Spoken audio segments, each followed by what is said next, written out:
سب سے پہلے تو نیت کی جاتی ہے جون سی نماز ہے، جیسے کہ آج کی عشاء کی فرض آج کے عشاء کے 4 فرض ادا کر رہا ہوں، یہ نیت تو جماعت کے ساتھ کہہ رہے ہیں، پڑھ رہے ہیں تو کہہ دے کہ میں پیچھے سے امام کے منہ میرا کعبے کی طرف، یہ بھی لوگ بولتے ہیں، اس کی ضرورت نہیں ہے۔ تو نیت دل کے ارادے کو کہتے ہیں، زبان سے بھی ضروری نہیں ہے، بہتر ہے جبکہ دل میں نیت ہو اور زبان سے کہہ لیا تو اچھا ہے، اور اگر دل میں نیت نہیں تھی تو زبان سے کہنا فائدے مند نہیں ہے۔ اگر دل میں نیت بیٹھ گئی کہ یہ تو عصر کا ٹائم ہے، حالانکہ عشاء کا ٹائم ہے، اور منہ سے بھلے عشاء کا نکلا لیکن دل میں یہ بیٹھا ہوا ہے کہ ٹائم تو عصر کا ہے، میں عصر کے فرض پڑھ رہا ہوں، تو بھی نماز نہیں ہوگی۔ نیت دل کے ارادے کو کہتے ہیں کہ دل میں بھی نیت ہو کہ اس وقت 4 رکعت عشاء کے فرض ادا کر رہا ہوں میں۔ اب نیت کے بعد تکبیر تحریمہ، پہلی تکبیر کو تکبیر اولا بھی کہتے ہیں اور تکبیر تحریمہ بھی کہتے ہیں۔ یہ ہتھیلیاں قبلے کی طرف ہوں، کانوں کی جو یہ لو ہے اس کو انگوٹھے ٹچ ہوں، اور یہ آسمان کی ہتھیلیاں نہیں ہونی چاہیے، یہ یوں قبلے کی طرف، اور تکلف یعنی تان کر کھینچ کر اس طرح بھی نہیں، نارمل تاننا نہیں ہے، نارمل چھوڑ دیں، بالکل نارمل، یعنی کہ لو سے لگائیں انگوٹھے۔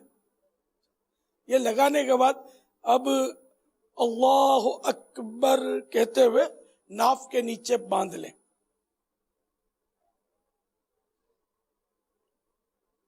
اچھا، اب اللہ اکبر کے بھی چند مسائل عرض کر دوں۔ یہ تکبیر تحریمہ یہ نماز کی شرط بھی ہے اور نماز کا ایک رکن بھی ہے، نماز کے 7 رکن ہیں، ان میں سے ایک رکن بھی ہے، یہ دونوں یہ متصل ہیں نا، ملے ہوئے، وہ اس لیے اس کو شرائط میں بھی لیا ہے اور فرائض میں بھی لیا ہے۔ تو اللہ اکبر کو اگر عیسائی بھائی ہو یا عیسائی بہن ہو، اگر وہ اللہ اکبر کہیں گے تو نماز نہیں ہوگی، کیونکہ معنی بدل جائیں گے۔ اللہ یعنی کیا اللہ ہے، یہ سوال بن جائے گا، تو اللہ نہیں کہنا، پھر اکبر اللہ اکبر یہ بھی نہیں کہنا ہے، اس سے بھی نماز نہیں ہوگی، مطلب شروع ہی نہیں ہوگی یہ کہیں گے تو نارملی کہنا ہے اللہ اکبر۔ اللہ اکبر، یہ آپ نے جو یوں کیا نا، یہ اللہ اکبر یوں کرتے ہیں بعض لوگ، یوں کرتے ہیں، یہ بھی غلط طریقہ ہے، بلکہ اللہ اکبر کہہ کر فوراً ہاتھ ناف کے نیچے، یہ یوں نہیں کرنا ہے، یوں بھی نہیں کرنا، یوں بھی نہیں کرنا، اور ڈائریکٹ باندھنے اللہ اکبر، یہ، اور یوں نہیں باندھنے، بلکہ یہ کلائی اس کو بولتے ہیں، یہ کلائی کے اغل بغل ایک طرف چھوٹی انگلی ایک طرف انگوٹھا، اغل بغل یہ دونوں ہو جائیں گے سائڈوں میں، اور 3 انگلیاں یہ کلائی کی میں نے پیٹھ پر یہ اس طرح، یہ 3 انگلیاں اس طرح اوپر رکھنی ہے، کھچم تانی نہیں کرنی کسی بھی کام میں۔ یہ جو ورزش کے اصول ہے نا، ایکسرسائز کے، اس میں بھی کھچم تانی منع ہوتی ہے، اور نارمل قدرتی جو انداز ہوتا ہے اس طرح قدرتی انداز میں 3 انگلیاں آپ اوپر رکھیں گے۔ امیر علیہ السلام سے عرض ہے کہ یہ جو پیر بھی جو ہے نا ہمارے بعض اوقات یہ اس انداز سے بھی ہوتے ہیں، بعض اوقات یہ اس طرف یوں مطلب دائیں بائیں گھومے ہوئے ہوتے ہیں، تو اس کا کیا طریقہ ہے کہ اس میں اس کا طریقہ یہ کہ دونوں پاؤں کے درمیان 4 انگل کا فاصلہ ہو، 4 انگل کا اندازن، اور انگلیاں قبلے کی طرف ہی رہیں گی آلریڈی، تو یہ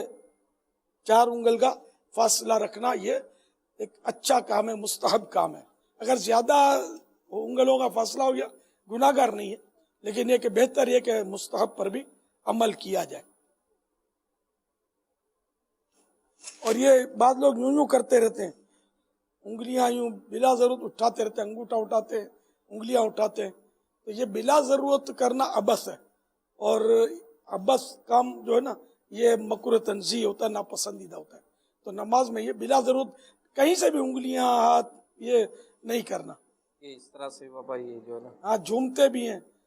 جھومتے نماز میں، تراویح میں خاص کر کے جھومتے ہیں، تو یہ بھی مکروہ تنزیہ یعنی ناپسندیدہ ہے۔ عرض ہے کہ قیام میں ہماری نگاہیں کہاں کس طرف ہوں گی؟ قیام میں نگاہ جہاں سجدہ کرتے نا اس جگہ پر رکھنا چاہیے، مستحب ہے۔ جب امام کے پیچھے اسلام بھائی پڑھتے نا بعض اوقات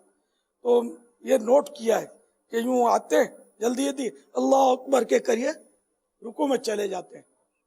تو یہ مسئلہ بہت اہم ہے، یہ سمجھنے کا ہے۔ رکوع کا ادنا درجہ یعنی کم سے کم رکوع کب کہلاتا ہے کہ اتنا جھکا، ہاتھ بڑھ گئے، میرے گھٹنوں تک پہنچ گیا، اب یہ رکوع ایک رکوع کا ادنا درجہ تھوڑا سا درجہ ہو گیا، پورا رکوع یہ نہیں ہوا ابھی، بس یہ ہاتھ گھٹنوں تک پہنچ گئے۔ تو اگر اس سے پہلے اللہ اکبر یہ پورا اگر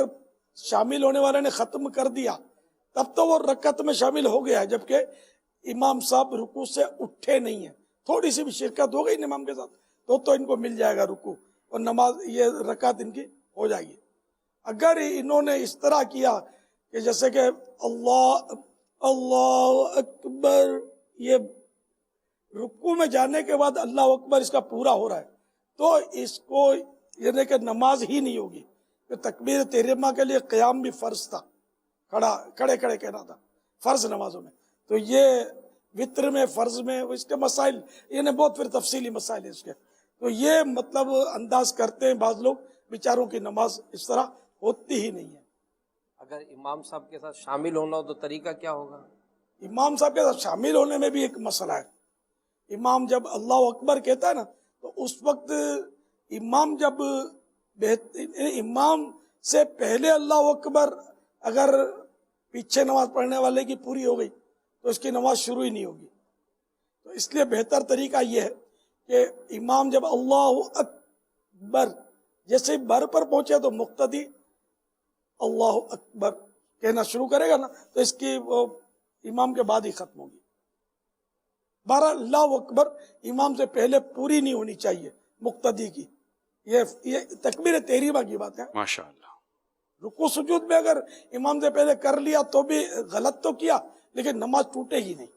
تو یہ میں نے آج آپ کو تکبیر تحریمہ اور قیام کس طرح انگلیاں رکھنا ہے، پاؤں کس طرح رکھنا ہے یہ عرض کیا۔